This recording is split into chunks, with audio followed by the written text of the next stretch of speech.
At night I hear them feast.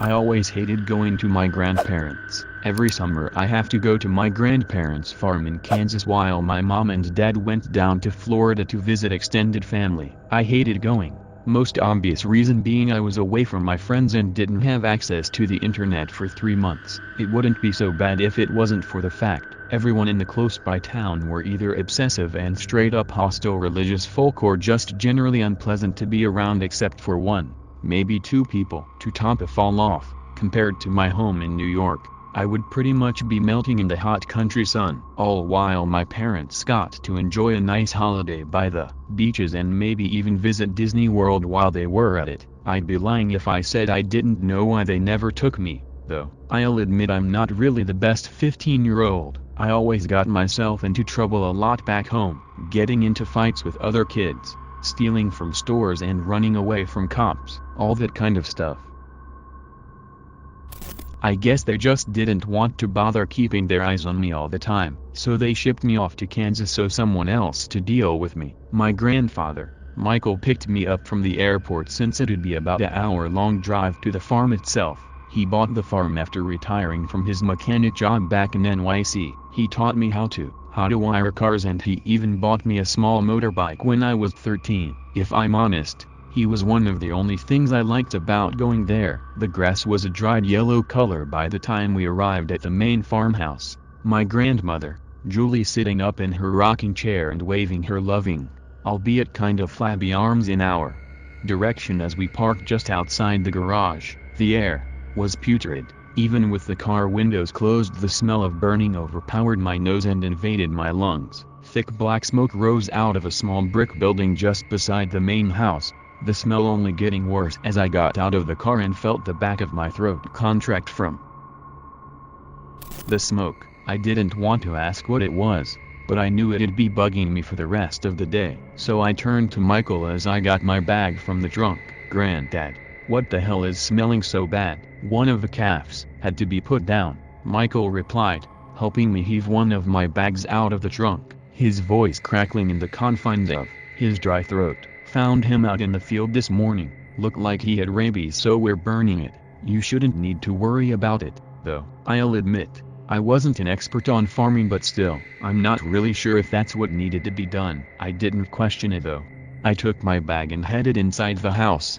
Following Grandma, she showed me to the guest bedroom, my room. It wasn't all that pretty. Its wooden floor is creaking softly under the large circular rug in the center as I walked over it. But, just as I put my bags down on the bed, I would hear laughter. The laughter I dreaded. I craned over the bed and out the window to see her. My most hated part of visiting this place. Her name was Gabby, and she was my cousin. I say that because my parents were both only children. In reality, Gabby was a girl from the town who worked here for money. She was walking out of the barn when I spotted her, hobbling out into the hot sun at a freakish height of 6'2", long legs that made it so she could never fit in her filthy, mud-covered overalls, her freckled, chubby face blocked from view by those disgustingly dirty ginger locks, all on a body that could only be described as on the border of being anorexic. I had no idea why my grandparents had her do work. For the longest time I always thought she was disabled mentally. I know that doesn't paint me in the best light, but that's just what I thought. She always acted weird, staring into the cornfield and nowhere else for long periods of time, making barks and yips and never really talking. Always just that dumb, wheezing giggle. I watched as she lightly pulled on a rope which led into the barn. A sheep soon poking its nose out from the ajar red doors before revealing itself. The sheep itself wasn't special. Big coat of wool, twitchy nose. I did notice a little red bowstring around one of its horns, but my attention was mostly focused on Gabby. She didn't move. She didn't even breathe from where I was watching. Those piercing green eyes simply looked the thing up and down, her legs wobbling before she suddenly turned around. I didn't have time to move as we were now face to face. A stillness filled the air, but after what felt like forever, she gave out one of her wheezing, phlegm-filled giggles before waving at me. It wouldn't be long before she led the thing away. Probably gone off to shave it, I dismissed, slowly pulling my head away from the window to unpack my things. Her wide, unnerving grin still on my mind as the day would go on without much hassle. I helped milk the cows and generally got used to the farm lifestyle again. The sun was beginning to set when I was called into the main house for dinner at around 6 p.m. Many of the farmhands waving their goodbyes for the night as they headed back to town. I never saw Gabby anywhere among them. I assumed she must have left early. Dinner was. It was possibly one of the best meals I've had in a long while. Grandma really knows how to cook. Perfectly mashed potatoes mixed with herbs, sizzling bacon and sausages with a glass of ice-cold cola to wash it down. It wouldn't be too long before it was time for me to hit the hay. Grandma tucking me in and giving me a small kiss on the forehead before she turned off the light. I remember feeling so full and tired, but it was peaceful. The sky outside the window offering me the sight of stars all throughout the night sky. Another little thing I liked about the farm. Then, just like that, I slowly drifted off to a quiet slumber. I woke up to the sound of rustling footsteps against the gravel and dirt that surrounded the main house. I sat up, still groggy, as I wiped my eyes and quickly checked my phone. It was about 3:30 in the morning. I sighed. Of course I wouldn't get a good night's sleep tonight. I guess that was just too much to ask. I sat up, the footsteps only continuing as I wondered just what was going on outside. It couldn't have been my grandparents. They almost never go outside at night. Maybe one of the animals got loose from its pen. Eventually, I just decided to look, leaning over to look out the window, my jaw dropping from what I saw. It was Gabby and a few other kids around my age, wandering the farm as they pleased. But they weren't walking normally. Instead they were crawling on their hands and feet like animals. Some were just dragging their legs along the ground and propped themselves with their hands alone. Then there was Gabby. She was yipping and hollering so loudly it was a wonder I never heard even a sound from my grandparents. Gabby only continued to bark and growl, swinging like a monkey on the wooden beams of the barn before suddenly stopping. I quickly leaned back, not wanting to be seen in case she looked up.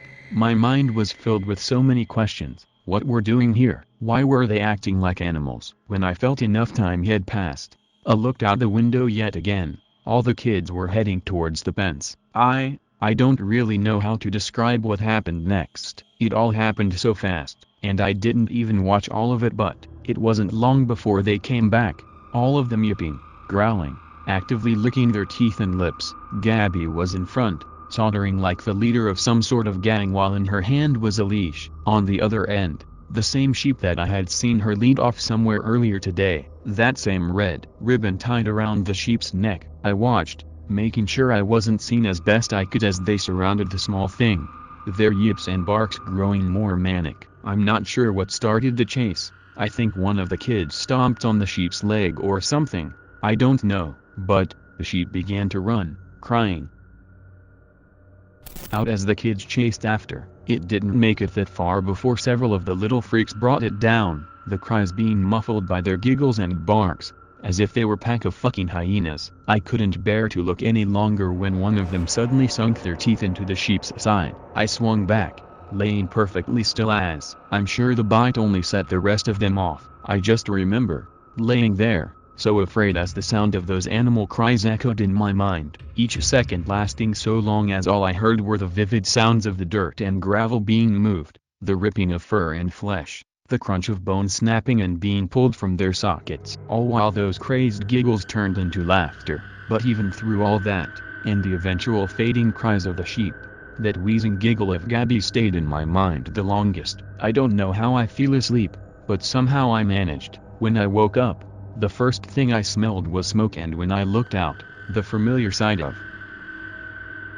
billowing black clouds escaping the small brick building etched its way into my memory. When I asked, my granddad said that it was a lamb, that some wolves or wild dogs got to it somehow and he was burning it so that no scavengers would come back. His voice was slow, his eyes nearly glazed as he looked out into the cornfield when he spoke about it. The stench of smoke and death just resting in the air around us. I don't believe him. Of course I don't fucking believe him. I know what happened. I couldn't make that shit up even if my life depended on it. Gabby, the little freak, and her fucked up friends, they're killed it and ate it, and I think that calf granddad talked about yesterday was probably them too. I don't know what to do. I don't think I can tell anyone. I have no idea who the hell would believe me when I said a bunch of feral children were ripping apart animals on my grandparents' farm. I'm starting to think my granddad's even covering up for them by burning the remains. I just don't know. I'm fucking scared and I don't know what will happen if I try and confront him about it or anything. I think I'm gonna try and get the hell out of here. Try and get in touch with my parents, or at the very least try and go into town and talk to a police officer or sheriff or whoever the hell I have to talk to. Though, if I need them to believe me, I'd need to get proof, and I don't know what will happen if those little freaks catch me.